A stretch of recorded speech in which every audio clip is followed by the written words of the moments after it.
حضرت بابا فرید الدین مسعود گنج شکر رحمۃ اللہ علیہ نے فرمایا کہ ایک دفعہ میں نے بغداد کا سفر کیا۔ جب شہر میں پہنچا تو ہر شخص سے وہاں کے بزرگوں اور ان کے ٹھکانوں کا پتہ پوچھنا شروع کیا۔ آخر ایک درویش کا پتہ لگا کہ وہ دجلہ کے کنارے رہتے ہیں۔ میں ان کی خدمت میں حاضر ہوا تو وہ اس وقت نماز پڑھ رہے تھے۔ وہاں ٹھہر گیا اور ان کے فارغ ہونے کا انتظار کرنے لگا۔ جب وہ فارغ ہوئے تو میں نے آداب سے عرض کیا، اشارہ فرمایا کہ بیٹھ جاؤ۔ میں بیٹھ گیا۔ ایسا باعظمت اور ہیبت چہرہ تھا کہ کبھی دیکھنے میں نہیں آیا۔ 14ویں رات کی چاند کی طرح تھا بیاں۔ دریافت فرمایا، کہاں سے آئے ہو؟ عرض کی، اجوادن سے۔ فرمایا، جو درویش کے پاس راہداز سے آئے گا وہ کبھی نہ کبھی بزرگ ہوگا۔ یہ جملہ سن کر میں نے سر جھکا لیا۔ فرمانے لگے، مولانا فرید، میں 50 سال سے اس غار میں مقیم ہوں۔ خار و خشاک خزاں ہے، بندہ خواجہ جنید بغدادی کی اولاد سے ہے رحمۃ اللہ علیہ۔ کل ماہ رجب کی 27 تاریخ تھی۔ اگر سنو تو اس تاریخ کی کیفیت بیان کروں۔ میں نے نہایتی ادب سے عرض کی کہ حضور فرمائیے۔ کہا، 30 سال گزر گئے، میں نہیں جانتا کہ رات کہاں آتی ہے، میرا پلو زمین سے نہیں لگا، لیکن کل شب مصلے پر لیٹ کر سو گیا۔ خواب میں دیکھا کہ 70,000 مقرب فرشتے زمین پر آئے اور میری روح کو اوپر لے گئے۔ جب آسمان اول پر پہنچا تو دیکھتا ہوں کہ فرشتے کھڑے ہیں اور ایک طرف نگاہ جمائے یہ پڑھ رہے ہیں، پاک ہے وہ اللہ جو مالک اور بادشاہ والا ہے۔ ندا آئی کہ جس دن سے یہ پیدا ہوئے ان کی یہی تسبیح ہے۔ بعد ازاں میری روح آگے بڑھائی گئی اور آسمان دوم پر پہنچی، پھر تیسرے پر، پھر چوتھے پر، پھر 5ویں پر۔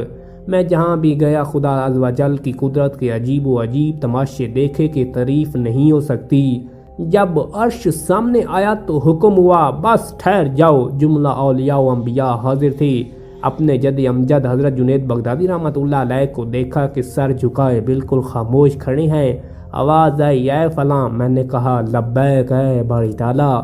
فرمایا، شاباش، تو نے عبادت کا حق خوب ادا کیا۔ اب تیری محنت کا صلہ یہ ہے کہ تجھے اہلین میں جگہ دی جاتی ہے۔ میں بے حد خوش ہوا اور سجدے میں گر پڑا۔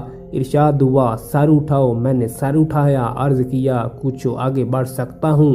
جواب ملا، بس ابھی تمہاری معراج یہیں تک تھی، اگر اپنے کام میں اور ترقی کرو گے تو یہاں بھی تمہارا درجہ بڑھ جائے گا۔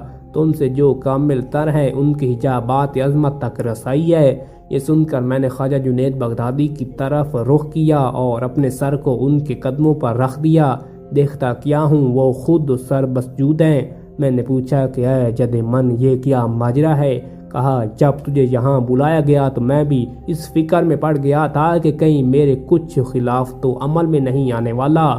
مجھے گمان تھا کہ تجھ سے کوئی تقصیر تو نہیں ایسی ہوئی جس کے سبب میں شرمندہ کیا جاؤں گا کہ جنید کی اولاد نے ایسا کیا ہے۔